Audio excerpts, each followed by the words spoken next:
At sa wakas ay tinanggap na ni Corolo na labanan si Hisoka sa isang deathmatch sa Sky Arena. Sa sandaling magsimula ang laban, pinagana na ni Corolo ang kakayahan ni Shalnart at agad kinontrol ang referee na ginamit niya upang salakayin si Hisoka habang siya ay tumatansya at naghahanda na idikit ang pangalawang antena sa kanya. Ngunit ang pangalawang antena ay pagkukunwari at ito ay isang pag-iwas lamang at sinipa ni Corolo si Hisoka. Pagkatapos ay nagpatuloy sa pagtadyak sa kanya. Nakaalis sa pag-atake ni Corolo si Hisoka nang kanyang hihagis ang referee papunta kay Corolo. Pagkatapos ay inutos ni Corolo sa referee na atakihin muli si Hisoka, ngunit sumabog ito bago pa sila magdikit ni Hisoka. Ito ay dahil sa isang bagong kakayahan na ninakaw ni Corolo na ngayon ay may kakayahang gumamit ng dalawang kakayahan ng sabay o sa isa nang hindi kinakailangang hawakan ang kanyang libro. Lalong natuwa si Hisoka habang tumatagal ang laban. Ngunit naramdaman niya na pinipigilan pa rin siya ni Corolo. Pagkatapos ay pinag-usapan ng dalawa ang mga bagong kakayahan at si Hisoka ay nagalak pa ng dahil sa kapangyarihan ng kanyang kalaban.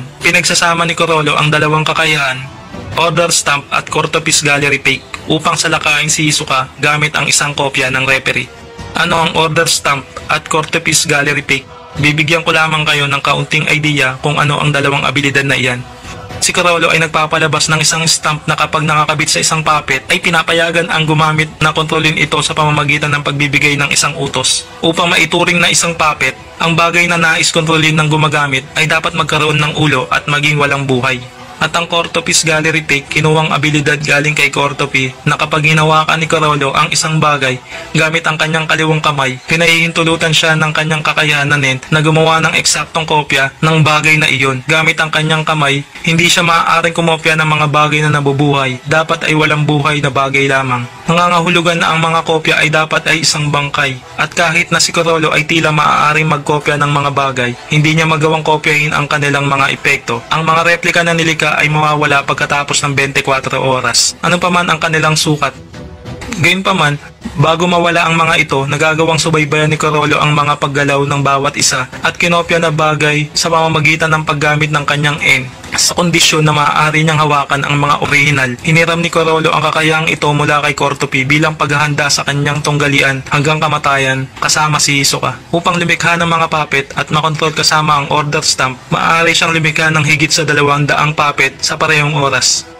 Ngayon alam na natin ang dalawang abilidad na ginamit ni Corolo. Gayunpaman, salamat sa paliwanag ni Corolo, si Hisoka ay madaling nag-deactivates ng Order Stamp sa pamamagitan ng pagpugot sa ulo ng puppet. At sa wakas ay ipinakita na din ni Corolo ang huling kakayahan na inihanda niya. Ang Convert Hands ay isang abilidad ni Corolo na may dalawang marka ang lumilitaw sa mga palad ng kanyang kamay. Ang isa sa kanang kamay ay binubuo ng isang itim na singsing sa loob na kung saan ay isang itim na araw na tumuturo patungo sa kanyang gitnang daliri. Ang lugar na hindi inokupahan ng araw ay itim. Ang pagpindot sa isang tao na may marka na ito ay magiging sanhi ng mga kagustuhan ni Corolo. Ang marka naman ng kanyang kaliwang kamay ay may kabaliktaran na iskim ng kulay at ang mga arrow point ay patungo sa pulso ni Corolo. Sa pamamagitan ng pagpindot sa isang tao na may marka na ito ay magagawa ni Corolo na makipagpalit ng itsura. Kung hinawakan niya ang isang tao na may parehong mga marker, siya at ang pagiging handa ng tao ay mapapalitan. Ang kakayahang ito ay nakakaapekto lamang sa itsura at hindi sa mga kakayahan o personalidad dahil ang mga marker ay mananatili sa mga kamay na gumagamit ng kakayahan. Medyo simple upang matukoy agad ang may gamit ng kapangyarihan na ito.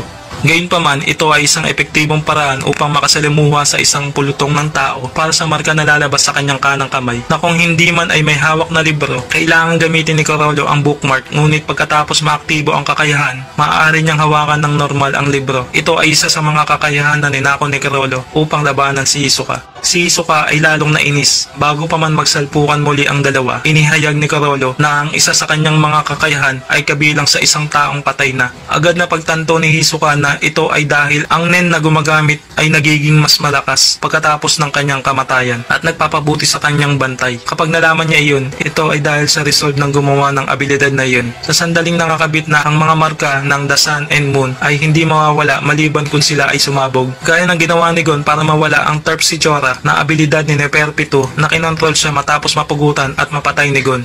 Gagawa ako ng hiwalay na video para sa uri ng properties na nen na ito. Balik tayo sa kwento. Ngumiti si Hisoka, iniisip niya siya ay nasa mahirap na sitwasyon. Sa kabila ng pag-angkin ni Carolo, natiyak na ang kanyang tagumpay. Handa si Hisoka na patuloy na labanan at salakayin siya. Ang dalawa ay napunta sa mga madla at ginawang pagkakataon nito ni Carolo upang manipulahin ang mga ito gamit ang Black Boys upang atakihin si Hisoka habang nakikipagtalo sa kanyang sarili sa pag-iisip sa Convert Hands. Napansin ni Hisoka na nawala ang antena ng mga nilikha ni Carolo gamit ang gallery pick. Pagkatapos, sa paligid ng 30 kopya na kinokontrol gamit ang order stamp ay nagsimulang atakihin siya. Napilitan siyang gamitin ang bungee gum upang umatras, ngunit ang mga puppet ay umakyat sa tuktok ng bawat isa para maabot siya. Habang gumaganti siya, si Carolo ay nagnakaw ng damit ng ibang tao. Siya ay nagmaniobra sa likuran ni Hisoka na naghahanda upang kontrahin ang atake ni Carolo. Ngunit siya ay nalinlang ng kalaban at si Hisoka ay sinipa sa batok at siya ay nahulog sa karamihan ng mga puppet na tao. Si Hisoka ay muling sumaya ang pakikipagsapalaran upang hindi matalo. Sinimulang tapusin ni Hisoka ang mga puppet habang pinipinsala siya ni Carolo sa taktika na hit and run at ginawa niya ang sumunod niyang galaw na gamitin ang pugot na ulo bilang sandata. Ngunit si Carolo ay nakailag at sinipa si Hisoka at sinasabing nakita niya siyang naghahanda ng pag-atake.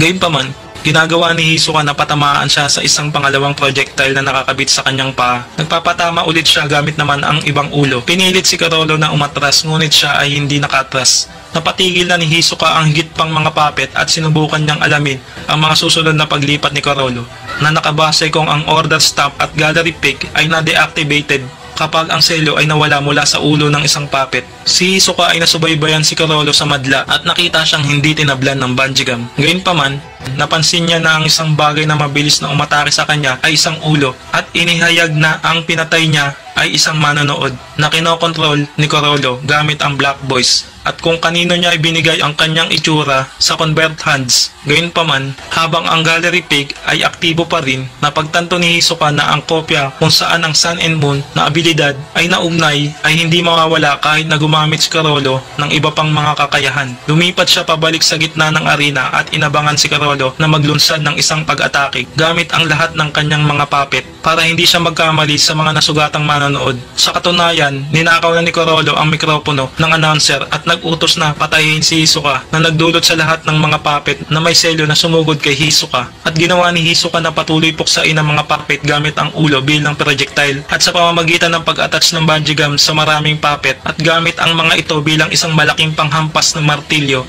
at biglang ang ulo sa kanyang kamay ay sumabog at nawala ang kanyang mga daliri.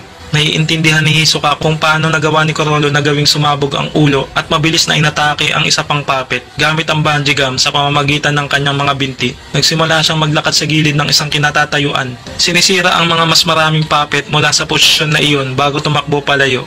Gayunpaman, nakatagpo siya ng marami pang mga puppet na paputok na naghihintay sa kanya. Bagaman nakaligtas siya sa pagsabog, ang iba pa ay sumabog sa hangin patungo sa isa pang panindigan na puno ng mga puppet na paputok ni Carolo. Ang pagkawala ng isang binti ay humahad lang sa kanya mula sa pagtakas sa kisame, ngunit bago pa niya maiproyekto ang bungee gum mula sa iba pang paa, hinahagis na ni Carolo ang dalawang manonood sa kanya na nagdulot sa kanya na bumalik sa ring habang naghahanda ang mga puppet na salakayin siya. Naghahanda din si Hisoka para sa kanyang kamatayan at siya ay biglang sumabog kasama ng mga puppet. Sa sumunod na eksena, nakita si Hisoka na patay na siya at ipinakita sa harap nila Cortopi, Shalnart at Machi. Ang kanyang mukha ay labis na nawasak ng pagsabog, kasama ang isa sa tatlong nagtataka kung bakit hindi siya naghirap ng mas maraming pinsala. Ipinaliwanag ni Shalnart na gumamit siya ng isang malaking bahagi ng mga puppet bilang isang kalasag na pinoprotektahan siya sa isang malaking pagsabog. Ngunit sa huli ay naging sanhi ng pagkamatay niya at naubusan ng hininga dala ng pagsabog. Sina Shalnart at Cortopi ay umalis pagkatapos sabihin ni Machi na mananatili siya upang matahi ng bahagya ang mga sugat ni Hisoka. Ang pagpikit ng kanyang mga mata bago subukang itahi ang leeg ni Hisoka ay nagulat si Machi nang makita ang muling pagbangon ng kanyang aura mula sa kanyang katawan. Naniniwala na ito ang kanyang nin na pinapanatili pagkatapos ng kanyang kamatayan. Bago ito, ipinahayag na ginamit niya ang bungee gum upang maibalik ang kanyang puso at baga pagkatapos ng kanyang pagkamatay at siya ay binati ni Hisoka ng masaya matapos itong mabuhay. Kinukumpirma niya na namatay na siya sa loob ng ilang oras pagkatapos kung saan inamin ni Hisoka na ang pakikipaglaban kay Carolo sa Sky Arena at daang-daang mga puppet na nin sa parehong oras ay higit pa sa kanyang pagmuya. Ang tinutukoy niya ay karanasan bilang isang magtanda sa isang resulta. Pagkatapos ay nagpatuloy siya upang itago ang kanyang mga sugat habang sabay na pinapalitan ang kanyang nawawalang braso at binti gamit ang bungee gum at texture surprise. At sinabi niya na ang kanyang susunod na mga kalaban ay walang pagpipilian sa kung saan at sino ang kanyang lalabanan. Pinigilan niya si Machi gamit ang bungee gum bago siya umalis. Sinabi sa kanya na papatayin niya ang lahat ng membro ng Phantom Troop at siya ay nagpupumalit na makalabas. Sumigaw siya at sumumpa kay Hisoka na sinasabing papatayin niya siya mismo bago tuluyan lumabas si Hisoka. Sa sumunod na nakita si Hisoka, si Shalnart ay kausap ni Corollo sa telepono. Tinatalakay ang mga plano na sumakay sa barko ng Kakin Empire Royal Family at magnakaw ng kanilang mga mahahalagang gamit. Habang nagtataka si Shalnart kung ano ang haba ng tagal ni Cortopi sa banyo. At naglalakad si Hisoka na sa halip, nagulat at tumakbo si Shalnart patungo sa kanya bago tinapon ni Hisoka ang putol na ulo ni Cortopi sa kanya. Matapos mahawakan ito ni Shalnart ay sumigaw sa pagkabigla bago maglungsad si Hisoka ng napakalakas na pag-atake sa kanyang ulo at pinatay siya. Ang bangkay ng katawan ni Shalnart ay nakita na nakatali sa isang duyan kasama ang ulo ni Cortopi sa kanyang harapan at mga uwak na nagtitipon sa paligid ng kanilang mga bangkay.